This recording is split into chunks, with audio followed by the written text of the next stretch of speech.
Hello and welcome to EWTN Pro-Life Weekly, your weekly dose of the top pro-life news and issues, all from a Catholic perspective.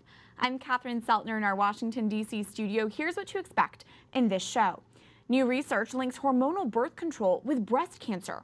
Ottawa's Archbishop updates us on Canada's bubble zone law and what it means for the nation's March for Life. And this. We are entrusting this work, this building, and all who will enter these doors. A Virginia abortion clinic closes and is transformed into a place for health and healing. But first, our top story, the U.S. Department of Justice launches a formal investigation into Planned Parenthood for its role in the alleged sale of baby body parts. Much of this comes from the work we did with the Select Investigative Panel and the criminal referrals that we sent over to DOJ at the beginning of the year. It is wonderful to know. It is so reassuring to know that DOJ is taking up this matter. That's Representative Marsha Blackburn reacting to the news on her public Facebook page. Blackburn chaired the Select Congressional Panel investigating Planned Parenthood. This recently confirmed DOJ investigation comes 2 years after David Daleiden released undercover footage of Planned Parenthood employees negotiating price and compensation of fetal tissue from aborted babies. Footage also includes conversations from STEM Express representatives, a company that provides biological material for medical research. While federal laws allow compensation for fetal tissue for research purposes, it cannot be a valuable consideration and should only cover transportation and preservation costs. Planned Parenthood denies breaking the law. Representative Diane Black of Tennessee was on the Select Congressional Panel investigating Planned Parenthood. She joins us from Capitol Hill. Congressman, first off, what's your reaction to news of this Department of Justice investigation? Well, I'm really glad that they have taken the materials that we had in our investigation given to them, and I'm glad that they are now investigating and take that more deeply. We can investigate, but we don't have powers to go beyond that, and so I'm glad that the Department of Justice is taking that material and looking to see if there is another action that needs to be taken. Based on what you found during your time on the Select Congressional Panel investigating Planned Parenthood, do you believe the nation's largest abortion provider has broken the law? Well, I can tell you that there were great concerns in the investigation. And indeed, if they have sold baby body parts, which is illegal, I hope that they will be held to the highest law that we have in the land to hold them accountable for that. That is illegal, and it is definitely unconscionable. What are the consequences, Congressman, you think Planned Parenthood should face? That'll leave up to the Department of Justice. Obviously, they are the law enforcement division of government, and they'll make that decision on if the law has been broken, what kind of penalties there will be applied to them and to individuals that cooperated in that activity. As the chairman of the House Budget Committee, do you see this investigation as a path forward to defunding Planned Parenthood? Well, we have already passed in the House the defunding of Planned Parenthood. Unfortunately, the Senate has not taken that up. But I believe deeply in my heart that if someone is destroying life, that they should not receive any federal dollars for the destruction of life. You're a nurse, Congressman, of more than 40 years. What healthcare insight do you have on this investigation? Well, abortions are not health care. It's a destruction of life. It's a destruction of a baby, and it also affects the mother for their lifetime as well. And so that is not health care. And that's the reason why I have passed legislation to say that there would be a defunding of those organizations that perform abortions, because those dollars can be more well spent for true health care in those like federally qualified health departments and so on. That's true health care. But destruction of life is not health care, and no public dollars should go to fund destruction of life. Congressman, you are also the sponsor of the Conscience Protection Act, which would protect pro-life healthcare workers. Do you think Congress views your piece of legislation as a priority? And what would you want to say to those who don't? Well, I will say that it is so unfair for anyone in the healthcare industry to be faced with something that violates their conscience, and to say if they don't cooperate with that, that they could lose their job or be penalized in any way. Our health care or our conscience rights is provided for in the very First Amendment to the Constitution.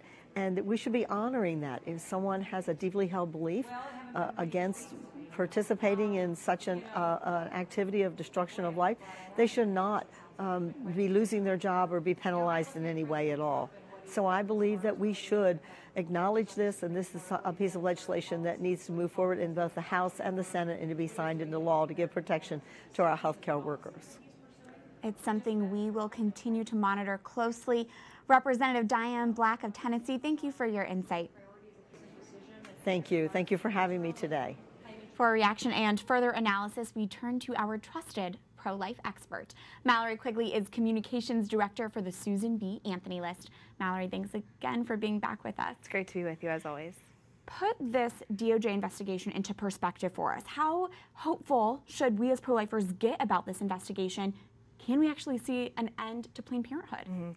I think that this is an absolute game changer. You know, David Daleiden and the Center for Medical Progress made such an extreme sacrifice, putting their lives and their time on the line to get this undercover footage, without which this really wouldn't be possible. But a major hurdle for 8 years has been the Obama administration, which has protected Planned Parenthood and the entire abortion industry for a very long time. So this is a complete game changer to have a true investigation. You know, the House and the Senate investigative panels and committees did their part, and now it's DOJ's turn to really look into this and start to prosecute them. We'll see what they do with this. Planned Parenthood continues to say these videos are heavily edited. What do you make of their defense? There is no lie too big for them to tell to try and get out from under this investigation. You know, there's been multiple, one even done commissioned by Planned Parenthood, a study that found no significant audio or visual editing in these films.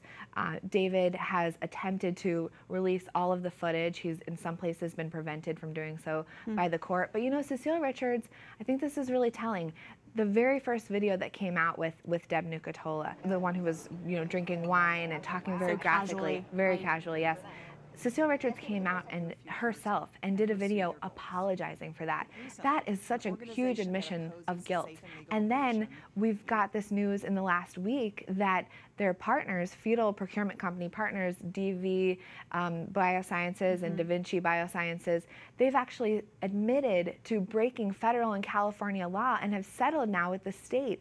That right there, these were companies that were being supplied by Planned Parenthood. There's great evidence to suggest that they were getting, that Planned Parenthood was getting kickbacks from these for-profit companies. And that right there, you know, if you don't believe the videos, the evidence is truly mounting. It's showing itself in the courts, and we'll have a little bit more on that story in a bit. You spoke about the role of the DOJ in all of this.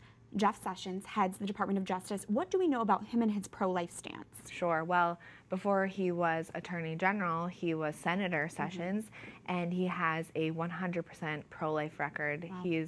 There's really no greater ally in the pro-life movement, and he is just the kind of person to take this on and to hold the abortion industry accountable when they've really been left to do their dirty work in the shadows for so many years. And finally, you heard Congressman Black's answer regarding the Conscience Protection Act. What are its chances in Congress? Yeah, this is a huge battle that we've been mobilizing people now for many weeks. It's going to be very difficult. I can't withhold that from viewers, that this is a really uphill climb, because we're trying to get this included on an appropriations bill, which is going to require 60 votes. So, the pro-abortion Democrats will be fighting tooth and nail to get out any social policy from this appropriations bill.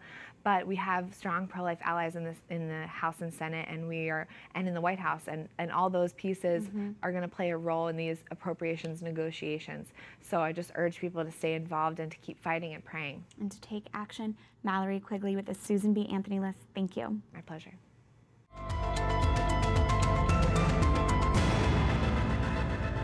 Good news, pro-lifers. There is still a chance to pass the Conscience Protection Act through Congress.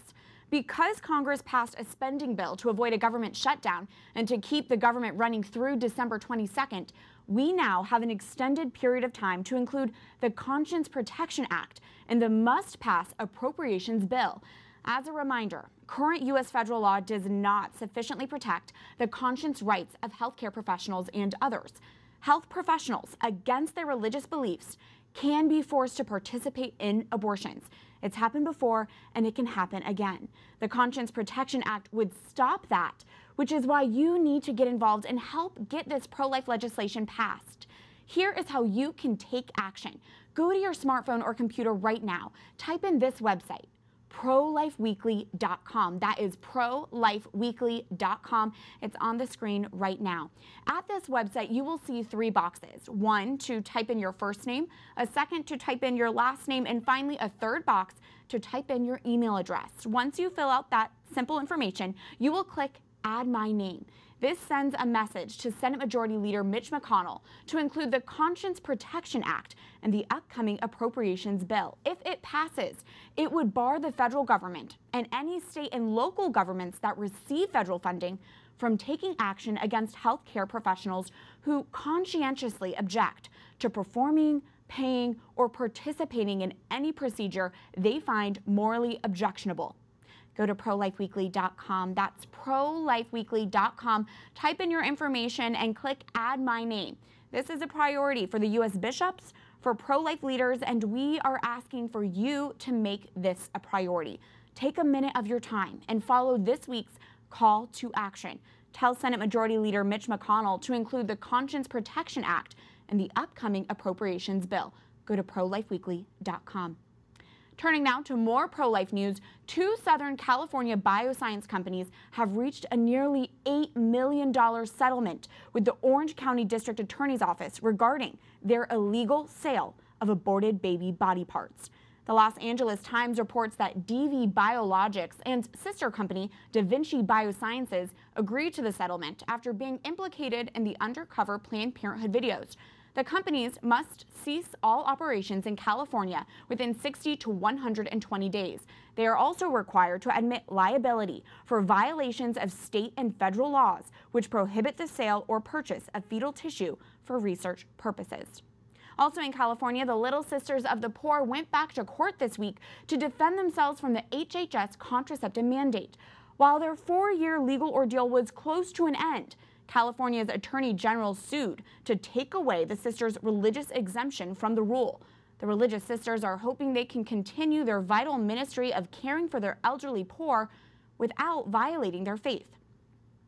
And a recent Danish study reveals a roughly 20% increased risk of breast cancer among women on hormonal contraception compared to those using non-hormonal contraceptives. The research published in the New England Journal of Medicine included a group of 1.8 million women between the ages of 15 and 49 over the course of more than 10 years. The Catholic Church has long condemned contraception because it separates procreation from the sexual act. But the Church does approve of natural family planning, which allows couples to remain open to life. Now we go to more pro-life headlines from around the world with EWTN's Valeria Longi. Bolivian lawmakers voted last week to reduce abortion restrictions, despite opposition from the Catholic and evangelical churches. The new measure will allow, quote, students, adolescents, or girls to have an abortion up to the 8th week of pregnancy. The measure does not specify ages. Bolivia's current law permits abortion in cases of rape, incest, when the mother's life is in danger, or if the unborn baby has malformations. Armando Mayorga, editor-in-chief of the Costa Rican journal La Nación, publicly apologized for not informing their readers of a pro-life march held in the country on December 3rd in San Jose, the country's capital. The journal claims the massive walk was not included due to a lamentable confusion. Event organizers have reported 600,000 people participated in the pro-life march. The Irish Times reports the pro-abortion group Irish Family Planning Association must clarify why it received $150,000 from the George Soros Open Society Foundation. The donation may have broken Ireland's political funding rules. Valeria Longi, EWTN, Pro-Life Weekly. Thank you, Valeria, for those updates. Our next guest says new Ontario laws could put an end to Canada's National March for Life. The bubble zone law, also known as the buffer zone, was passed in Ontario this past October. It restricts pro-lifers from protesting within 50 to 150 meter parameters established outside abortion clinics, pharmacies, and doctors' offices. In a column for the Ottawa Sun, Archbishop Terrence Prendergast says there's no route for the March for Life to move through downtown Ottawa that doesn't violate this restriction. Ottawa's Archbishop Terrence Prendergast joins us now from Ottawa, Canada. Your Excellency, thank you for your time. My pleasure, Catherine. Good to be with you and your audience. Thank you. First off, it's been over a month now since the bubble zone restriction was passed. Do you still believe Canada's March for Life is at risk? I'm not sure. We simply have the law, and we haven't had any testing of the law. The bubble law says that 40 to 50 meters to 150 meters. So you're looking at 150 to 450 feet. That's quite a distance. Mm-hmm. And if people ask for an injunction, let's say a pharmacy, the abortion center, hospital, there might be very few places where we can travel safely as the march. However, none of that's been tested yet. Where the 40 Days for Life had about 5 days to run when the law came in, and they decided to do away with it as a precaution. So, but we also have the Life Chain in October, and we have the March for Life in May. For our viewers who haven't been to or heard of Canada's National March for Life, Archbishop, can you tell us about it? Is there a lot of violence? Is there a lot of civil disobedience? What we have is basically some liturgical services in the morning, mostly at the Cathedral and St. Patrick's Basilica and another church. And then also some Reformed churches, some other temples will have prayer services. And then at noon, we gather on Parliament Hill. And the number of people gathering between 18 and 25,000, might even go up to 27, 28,000 this year. It's been growing year by year, and a lot of them are young people, come from all over Ontario. So it's at that particular point, we have speeches on the hill in front of the Peace Tower, and then we start marching. And in the last couple of years, the police have redirected us at the last minute because there were counter-protesters. And rather than have a conflict, they've moved us away. Our people are not very happy about that, but we've adjusted and we've gone along with it. But it shows that a very small number of people, 100 to 150 people, can disrupt 25,000 people. Mm-hmm. That's what we have no control over that. And it is a very prayerful and peaceful event. What is your message to the Ottawa's legislator? What action do you want to see from them regarding the bubble zone law? Well, you have to be careful here because there are two forces. The law is an Ontario law. It's not a federal law. Even though we meet on Parliament Hill for the national gathering, the law was established by the province of Ontario with the consent and the encouragement of the city of Ottawa. The mayor of Ottawa wanted this bubble zone because I think it suits his constituency. And I think we need to say that the law is not there as an appropriate vehicle, and we need to think it should be changed. We need to be able to have free speech, which means that we need to say what we feel about abortion and not be shut down. That's what this does. It shuts down at least 3 major events a year: the 40 Days for Life, the Life Chain, and the National March for Life. How it's going to affect the March for Life this coming year, I don't know, but I needed to signal the warning. That's what I did. Archbishop Terrence Prendergast, thank you for your pro-life leadership and for your time. You're most welcome, Catherine. All the very best. When we come back. So I hope that this story, this reality, is a great source of encouragement. After years of prayer and perseverance, an abortion clinic closes down and is now transformed into a truly pro-life place. Stay tuned as EWTN Pro-Life Weekly continues after this break.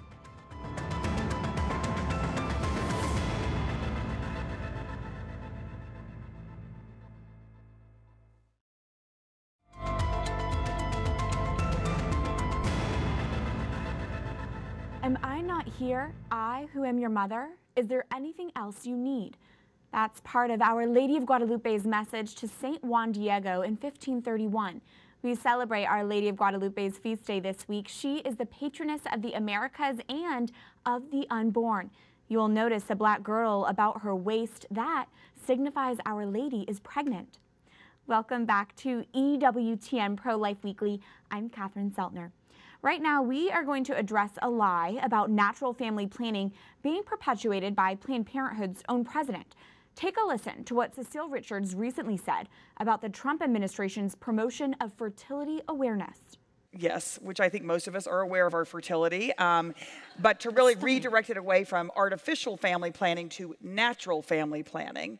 Which, you mean we're going to go back to the rhythm method? I cannot back to the rhythm method. Yes, back to the rhythm method. This is like an episode of Mad Men or something. It is. It's completely insane. That's Planned Parenthood President Cecile Richards earlier this month at the Women in the World Texas Salon event. The fourth annual event is described as an opportunity to increase social awareness of global issues affecting women. While I find it unlikely Cecile Richards is genuinely ignorant on what fertility awareness means, let's give her the benefit of the doubt and assume she's not lying and she really doesn't know. If that's the case, here's a free lesson. Fertility awareness is not the rhythm method. The rhythm method is outdated and unreliable, but fertility awareness is when a woman makes observations about her own unique body to better understand it and to properly care for it. Planned Parenthood cannot advocate for choice and then mock women who would rather cooperate with how their body naturally works instead of pumping it with hormones.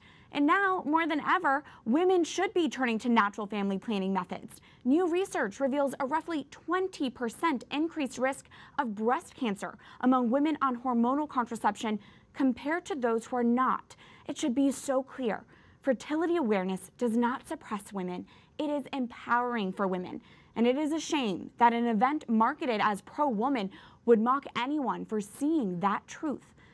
But remember, there is always something you can do to counter today's culture of death. You can follow this week's call to action. Tell Senate Majority Leader Mitch McConnell to include the Conscience Protection Act in the upcoming appropriations bill. Go to prolifeweekly.com to speak up for conscience rights. An abortion clinic in Virginia is now closed. But that's not where this next story ends, and it's a testimony to the power of prayer and perseverance. Take a look at this week's Pro-Life Focus. So I have gotten a couple emails from Alexander. This Northern Virginia parking lot has been a regular meeting place for local pro-lifers for nearly 3 decades. The faithful would routinely pray here outside of the Amethyst Health Center for Women, an abortion clinic. The prayers and steps that followed led to a recent and radical transformation.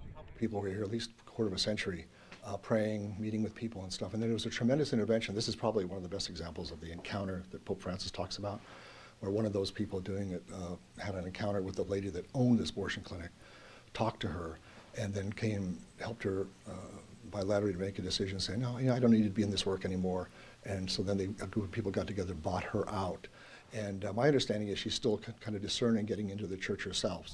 On a November Sunday, the same Virginia parking lot is full again, but this time it's for a celebration. To me, it's like a miracle. Life wins. I'm so happy. This is still a leap of faith, and it is faith. It's faith that allows us to do this. The Diocese of Arlington, Virginia's Bishop Michael Burbidge blesses what is now the Mother of Mercy Free Medical Clinic. By the grace of your Holy Spirit, make this place a house of blessing and a center of love. The former abortion clinic has not only closed, it's been converted into a free medical clinic for the poor run by Catholic Charities. Starting this month, volunteer doctors and nurses will provide medical services for the estimated 8,000 local uninsured who are in need of care. What we're doing here, I think, is working from shutting down the abortion clinic and then the redemptive work of really helping families that are most in need. So it's a great example of the church's commitment to solidarity, really loving your neighbor, not just helping your neighbor, loving your neighbor in a deep way. I hope that this story, this reality, is a great source of encouragement. Holy Mary, Mother of God, pray for us sinners. Bishop Burbidge reflects on the powerful role prayer played to make this pro-life vision a reality. I can't help but this to be a sign to them from God that, all those prayers, all those rosaries that you offer, calling upon the help of our Blessed Mother, they are never in vain. and God will use them in miraculous ways and at times you cannot anticipate nor expect. This is an example of that. God works in his own time. Things don't ever go as quickly as we want, but I think if we're really faithful to the mission of the church, do it in a very dignified way, respectful of people, then over time people can change their hearts and minds. This healthcare center is a testimony to prayer and perseverance, because at the Mother of Mercy Free Medical Clinic, where death once dwelled, life now reigns. Of God, the Father, and the Son, and the Holy Spirit come upon this facility and all who enter into this place and remain with you forever and ever. Amen. Mother of Mercy, pray for us. That's it for this edition of EWTN Pro-Life Weekly. You can reach us anytime with questions, ideas, comments at prolifeweekly@ewtn.com. I look forward to seeing you here again next week. Remember, life is a gift. Your life is a gift. God bless.